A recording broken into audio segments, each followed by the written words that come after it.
一开始传道在念一个经文，叫《彼得前书》2章9到10节，请大家听。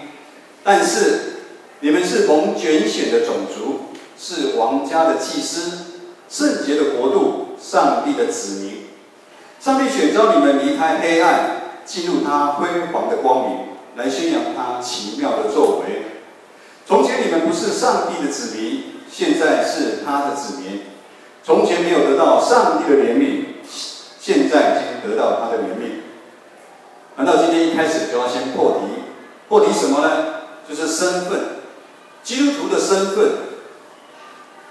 在如今台湾2300万的人口当中，只有4到5%的基督徒被拣选，就5%被拣选基督徒。这5%有什么意义呢？请问大学联考现在录取率有几%？100%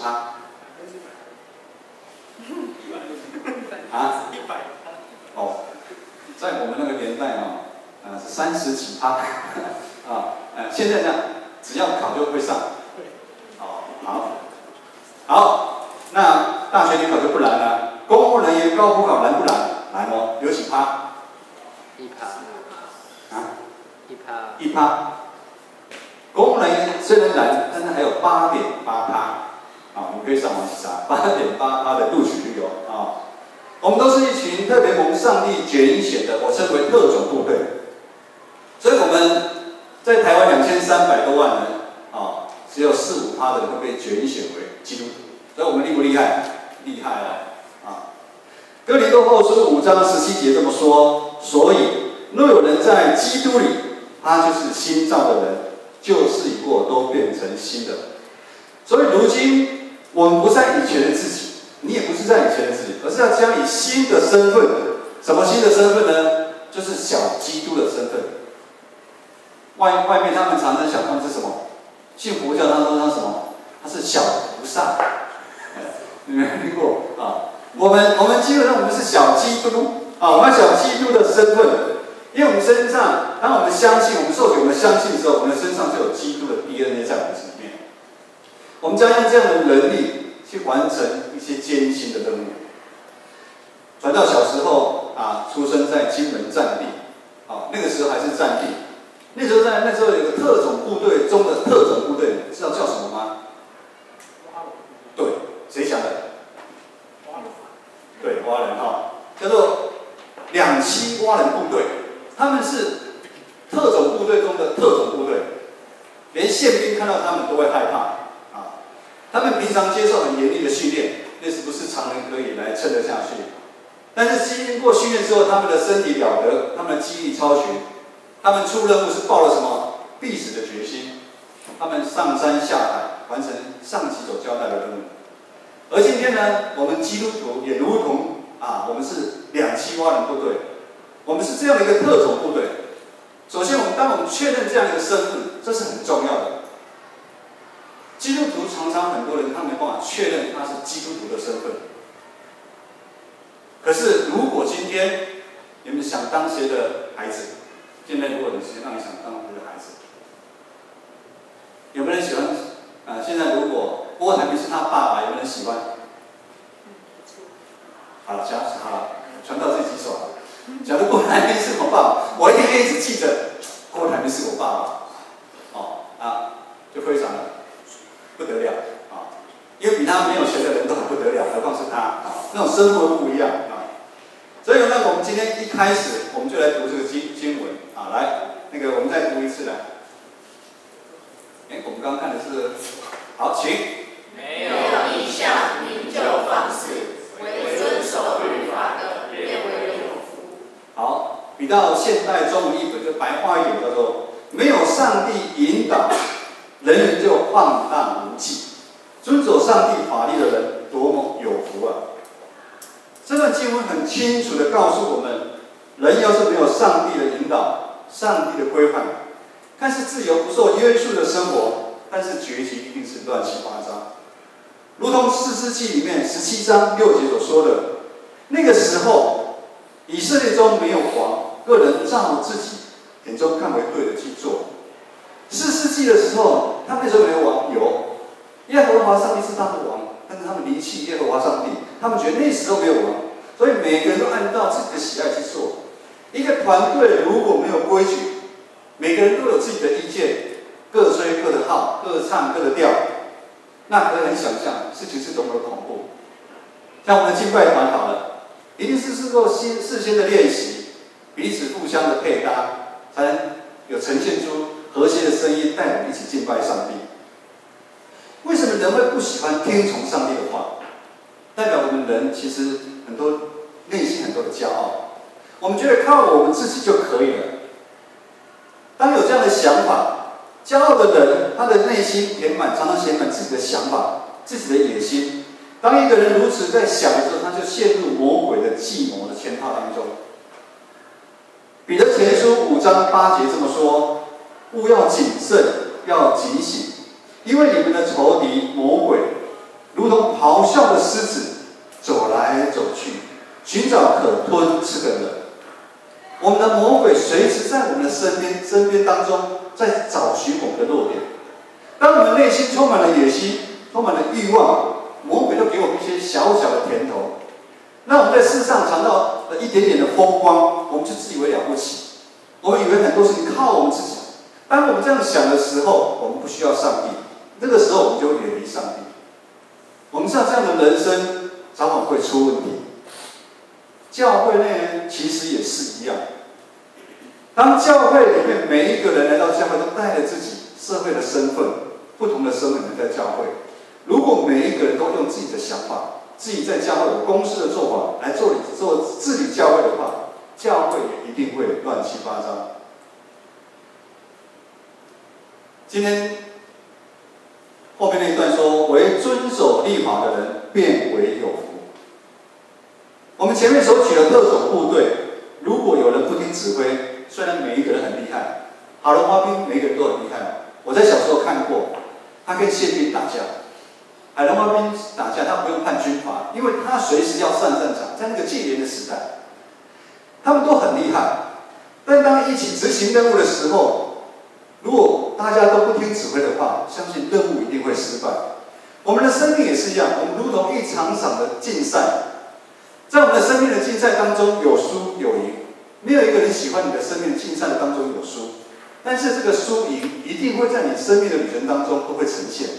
所以我们需要被一个引导的方向，如同保罗先生所说的，向着标杆直跑，要得神在基督耶稣里面从上面招我来得的奖赏。如果我们的生命当中有上帝的引导，那结果就不一样。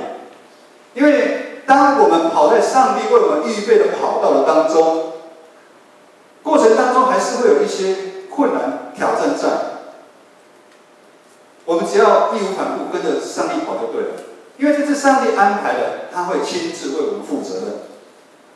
这当中也就不会有魔鬼有任何的机会来引诱我们，来吞吃我们，而我们也会顺利的到达终点站，得到上帝给我们的奖赏。今天这段经文很清楚的强调，就是有两条不同的路，一个是上帝给我们的方向，给我们的意向，结局是精彩无比；另一个就是自己想要的人生，人的骄傲、野心，也可以说是魔鬼给你的意向。一个是上帝给你的意向，一个是魔鬼给你的意向。传道不知道以前你是走哪一条路，那未来呢？你又想走哪一条路？最近传道为了牧师资格的鉴定，传道要晋升为牧师不是那么容易啊！你们看到了知名牧师啊，他晋升到牧师很不容易啊！读完神学院3年啊，然后还要当传道师3年。传道师3年的当中，要经过无数次的课程的训练、考试啊，真的考试哦，要考台语很多的面试，无数次的面试啊。当然，现在最后的关卡了，要开始写一个工作报告，要写上万字的工作报告。其中里面有一项，他要分析你现在目前服侍的教会，它过去的历史、优缺点，以及你对这个教会未来有什么盼望、怎么做法。建成有70年的历史，这个传道之前讲过，大家知道我们明年将会70年哦。我们有非常多美好信仰的前辈在努力打拼，他们一生持守的信仰，他们出钱出力，才有办法盖我们现在看到的礼拜堂。他们也协助我们教会，协助很多的教会成立。教会从过去到现在，我们的人才都一直辈出。上帝一直把很多的人才、恩赐、才干给建成教会。我们建成教会从过去一直办的活动都有声有色。我们教会如今有好的地点，整个在台北市里面，离捷运站最近的，你们知道是哪一间教会吗？信诚长老教会。你不要随便讲。如果按照从捷运站出口走出来，一直到教会，第一个是古亭教会，古亭长老教会。但是古亭长老教会那个出口没有电梯，是走楼梯的他们虽然距离比较短，但是我们这个6号出口有电梯，是不一样的整个大台北我们的空间很好，所以我们建成教会赞不赞？怎么那么小声？建成教会赞不赞？赞。这样子讲。但是传道也发现到了一个问题：建成教会跟很多教士停止发展的教会面对同样的一个困境，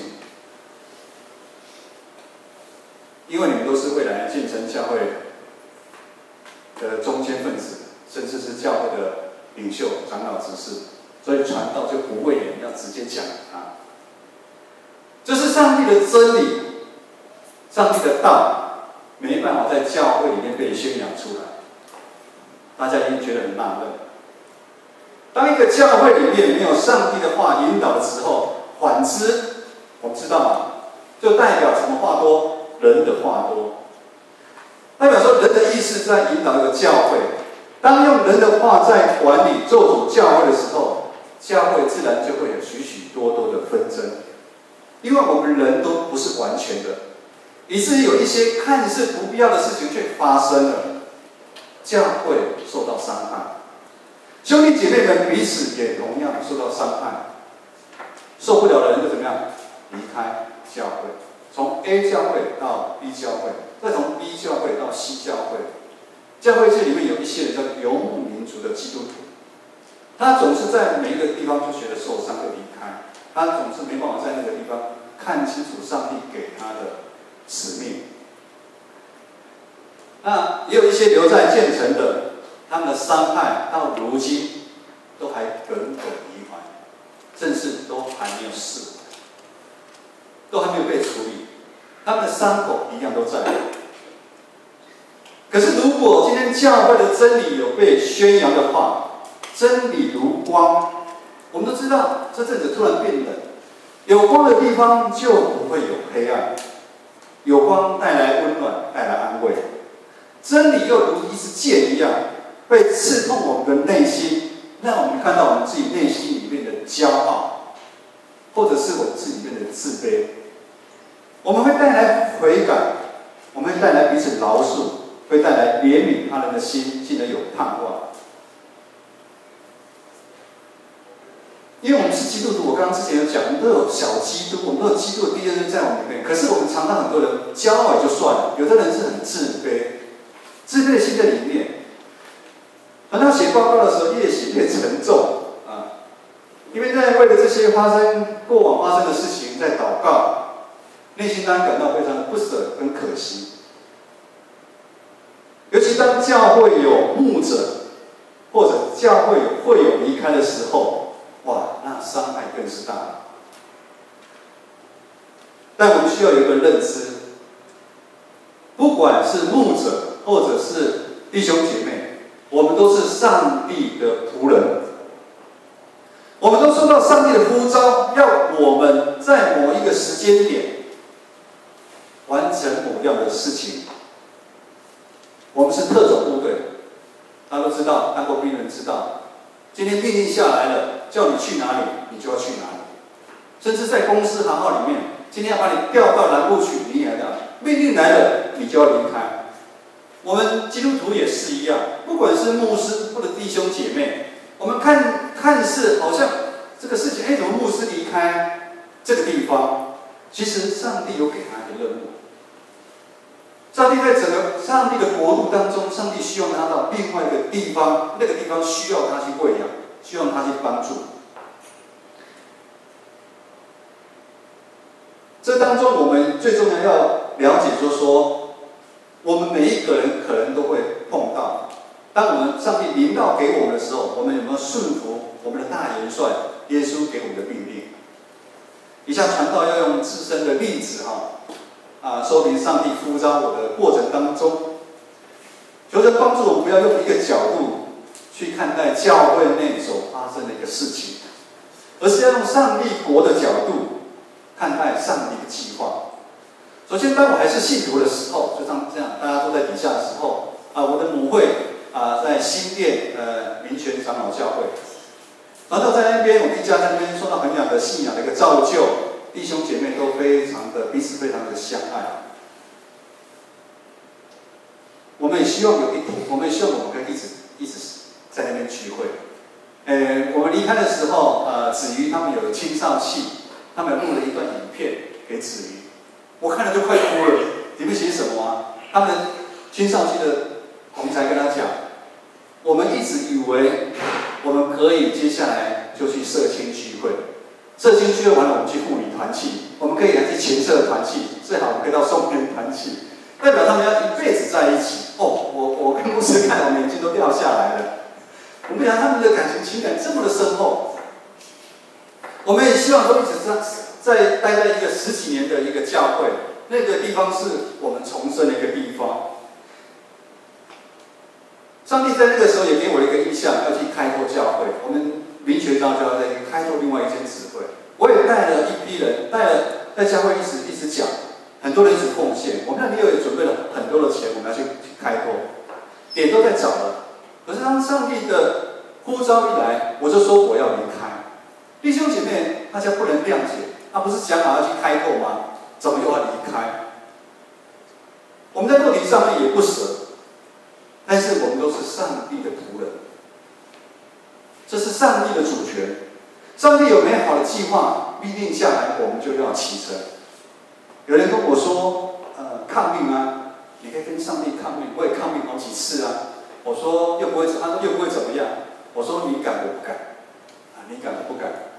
第二，在深坑教会，我们在新北市深坑就是臭豆腐的地方我们那边牧养了3年。我们重新建造的那个教会，那个是一个很弱小、很需要被安慰、牧养的一个地方。我们重新恢复它跟中会，还有以前养我们的母会。后来，我们这个子会跟母会好几年前母会跟子会吵架，母子就分开。对，公馆教会以及很爱我们的和平长老教会、伙伴教会，恢复我们彼此良好的一个关系。教会的教室也渐渐的兴盛，很多的弟兄姐妹也回来聚会，稳定的聚会。教会开始对外整个有好的名声。之前深坑教会在七星中会是一个烫手山芋的一个教会。3年下来，我们跟弟兄姐妹建立了深厚的情感。大家有去过深坑的请举手。深坑，这么少吗？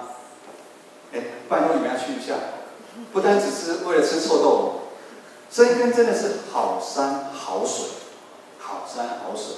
到了假日那边真的是很多人骑了重机什么，就往了深坑石碇去，真的很漂亮传道从金门民国76年来到台北也快30年。说实在话，我住在都市里面，住得有点厌烦了。当知名牧师在抽签要受派的时候，我心里是祈祷，希望能够去乡下牧会。感谢主，后来派我到深坑，有山有水。在深坑曾经有半年的时间我们跟着几个长职核心的同工，我们清晨5点起床去爬山然后大概来回1个半小时很舒服，一大早去爬山很舒服我们心里其实慢慢想，如果能够一直委身在这边服侍，一直到退休，那也不错。但是上帝一样，当他的命令下来，告诉我们说这是阶段性的任务完成，你要赶快打包往下一个战场去征战的时候，我们就要走。我们也是一样，牧师好几次讲到跟身边的弟兄姐妹讲说，上帝给我们的异象，要我们离开。弟兄姐妹说异象在哪里？我们没看到，你们怎么说走就走？有的人说我们背叛了他们，又有人说深耕教会永远都是传道人往大教会的垫脚石跟踏板。我们真的是有苦难言说不清，我们也能够理解到他们有这样的一个想法。可是他们知道吗？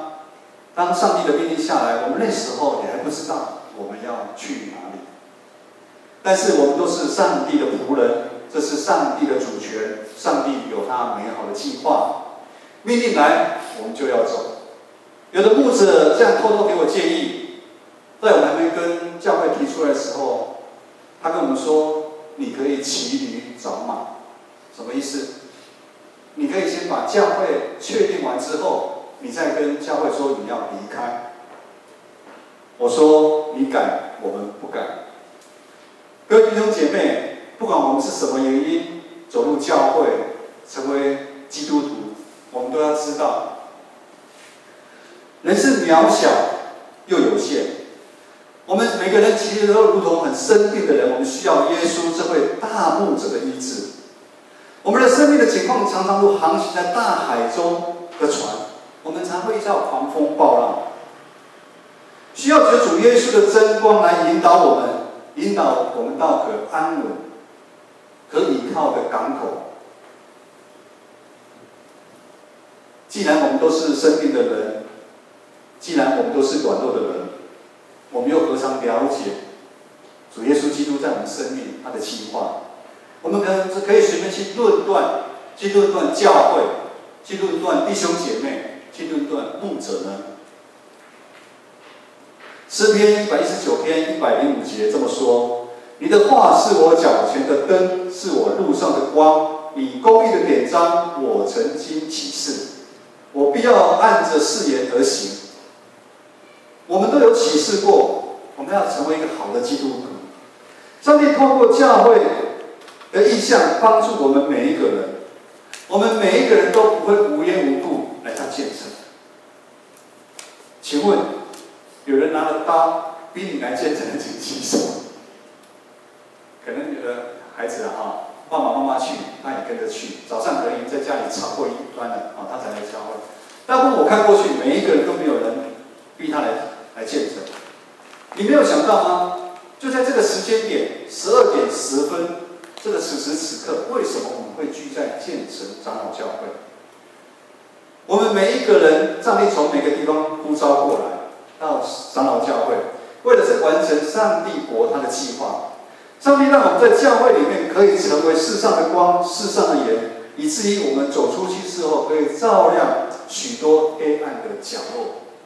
每一个人都可以成为他在家庭上面、在职场上面、在这个社会混乱的社会上面的一个帮助。上帝呼召我和志梅牧师来到建成教会，在很快的时间，上帝又让我们看见建成教会的意象。他不是让我们看到要建造100人的教会、1000人的教会、10000人的教会，可能是有的牧者他的意象是这样子，但是上帝让我们看到的意象是让我们建成为荣耀上帝的教会。我和牧师迫切祈祷，我们顺服圣灵的带领，我们在成全众圣徒、万民皆祭司这10个字当中，我们看见上帝对每一位弟兄姐妹的心意。我们每一个人来到教会，绝对不是来看热闹，也绝对不是来吹冷气，更不是来冲人数。那个华语堂人不多我们来冲人数看到平常以前华语堂不多，就来冲人数。来，我们现在看一下后面华语堂，我们今天人还蛮多的嘞。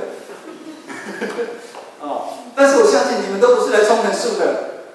冲人数是选举的时候走出去呢，一个人花那个车马费300块，不是教会的牧者有牧者的责任，长老有长老的责任，执事有执事的责任。团契会长招待同工，弟兄姐妹，每一个人都有参与教会侍奉的一个责任，因为没有一个人是完全的。你们会的，传道不会。像传道在怎么样？传道唱歌，我总是五音不全，我常常拍子会抓不到。这个是我的限制，但是你们可以补足我的限制。我们在教会没有一个人是完全的，每一个人都需要在教会里面学习，并成为每一个人其他人的一个帮助。所以成全众圣徒，万民皆祭司，是每一个建成教会弟兄姐妹他的权利，也是他该应负的一个责任。最后，没有上帝的引导，人民就放荡无奇；没有意向，民就放肆。唯遵守律法的，便为有福了。感谢主，上帝已将引导我们建成教会未来的方向及目标给我们。你们记得吗？是什么？来，哪4个字？请。成众圣徒，万民皆祭司。在这个10个字底下，上帝还让我们看到一个要成就的教会很重要的就是，我们每日要在读经、祈祷、灵修当中操练。我们团契当中，我们要委身在团契当中的服事。兄弟姐妹彼此之间要相爱，我们要同心合意建造荣耀上帝的教会。我们不是喊口号，我们要真的去实践。在这1年当中，我跟牧师我们做的每一件事情，都跟这4个字都有关。你们可能没有察觉到，甚至我们去篮球比赛，都跟这个有关。核心同工，你想他一定知道。我们希望每一个人去打球，是用为上帝征战，要讨上帝喜悦去打球。在打球的时候，我们不要彼此埋怨，你这个球为什么没有投进？你刚为什么没有跑？我们在从每一个活动，你可能都不知道。我跟牧师，我们都在帮助大家。我们希望我们在每一个不管是爱餐的服事当中，我们彼此去帮助。我们也看到很多的弟兄姐妹在改变。昨天礼拜6，爱餐要来事先的预备，有的姐妹说我会比较晚到，马上有的人说没关系，那我可以赶快赶过去来帮忙。我们在团契当中，我们在委身服事当中，我们彼此相爱。在这1年当中，上帝给建成教会很多的盼望的记号。当弟兄姐妹和睦的时候，上帝就会把人数一律的加添给他，这是上帝的应许啊！我在民权长老教会的时候，我刚去的时候，教会弟兄姐妹只有70几个人。我们是一个非常和乐的一个教会，在10年左右，我们就成长了1倍。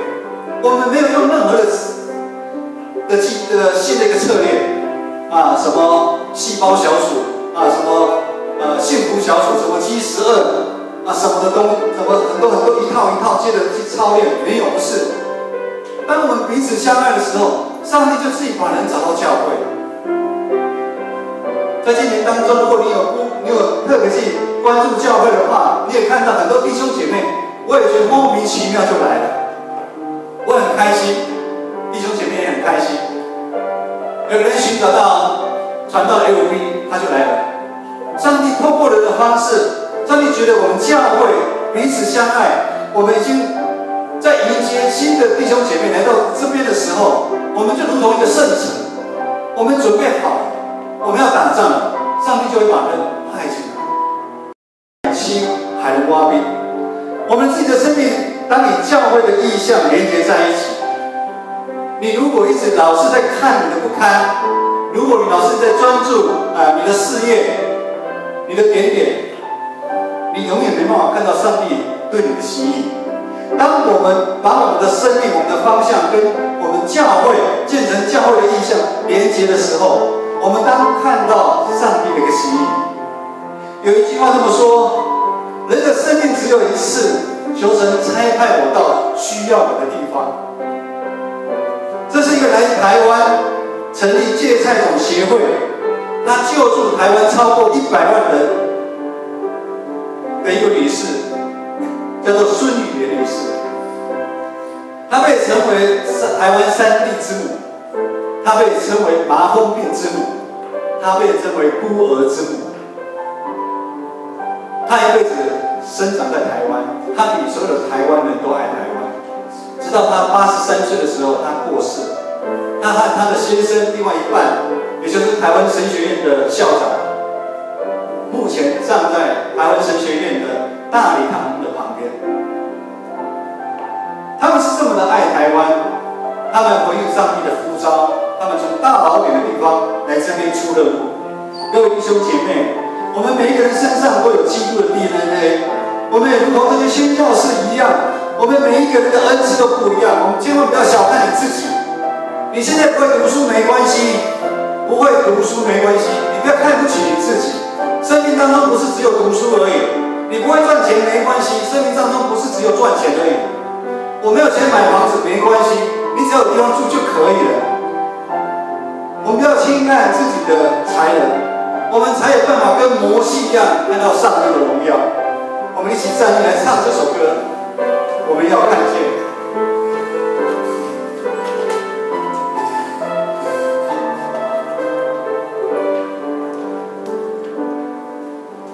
求你降下同在，在你赐名的敬拜中。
他们陷入在病痛。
怜悯谁就怜悯谁，你要恩待谁就恩待谁。谢谢你恩待我们弟兄姐妹，让我们从我们自己的罪、我们的声音里面走出来，让我们重新恢复，就我们成为特种部队的一个能力和一个身份。就我们是你的小基督，你的 DNA 在我们里面，帮助我们看到建成教会的意向，就是我们的意向，帮助我们委身在建成教会当中，我们来学习。愿主耶稣基督的恩惠、上帝的慈爱、圣灵的感动，与我们众弟兄姐妹同在，从今时直到永远。阿门。